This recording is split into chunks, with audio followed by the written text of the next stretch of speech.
Morning. I am Sophia Keeler with Keller Williams Coastal Bend, and I am walking today with Marcela Gonzalez from Texas National Title.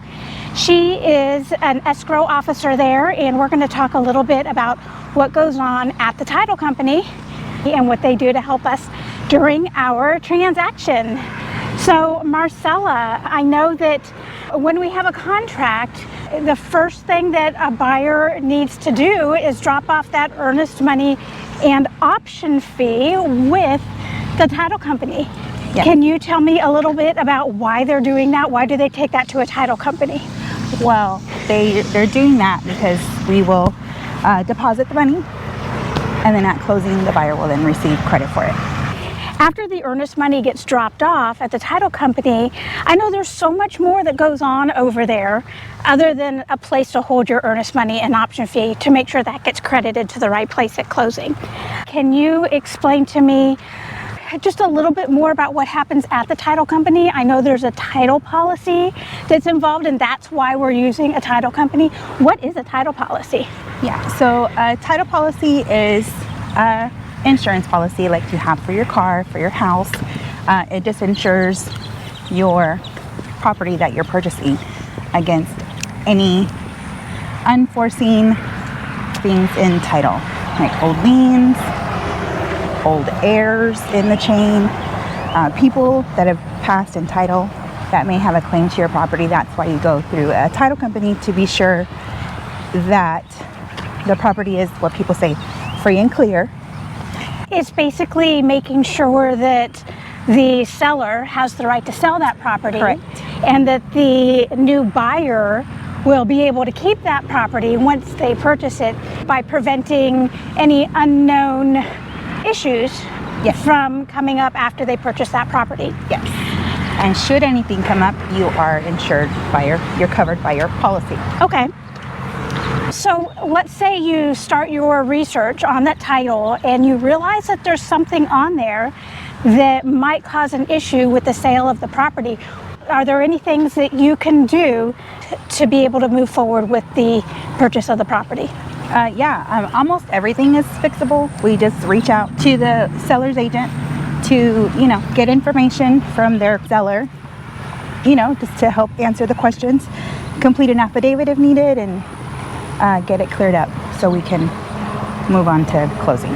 Okay, so once we get past that title policy and we know that we're moving forward to closing, I know that the title company does a lot by sending emails back and forth and keeping people connected.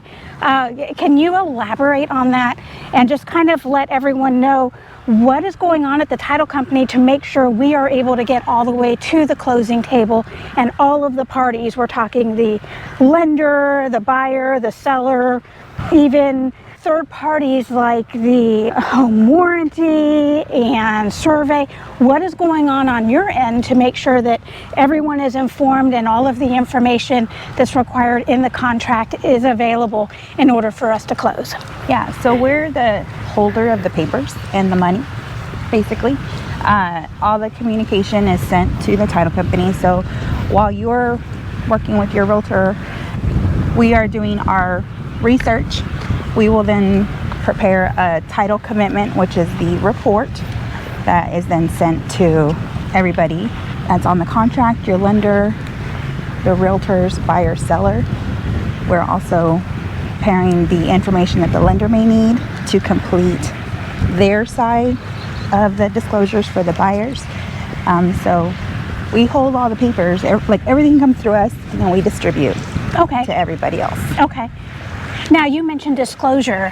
When you say disclosure, you're talking about a buyer's closing disclosure, and that is a calculation of the different fees and charges and who's paid what is being credited and debited. I know that a lot of times the buyer will receive an estimated disclosure from their lender, and then when they get that final disclosure, they find that there's some differences in those amounts.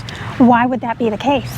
Well, your lender would only have preliminary numbers when they initially disclose to you or send to the buyer. We at the title company, we would actually have like the actual tax information for the taxes to be collected and or prorated, your buyer lender would then send us their final fees, and then we put them into our system and balance with the lender to come up to that final number. So as we get closer to closing, we would work up the final CD with all of the final numbers versus the estimated numbers you get at the beginning. Okay, so once they get that final closing disclosure, they've got their closing date scheduled. What do they need to do to make sure when they come to the title company for closing that all the funds are there and available and ready for closing?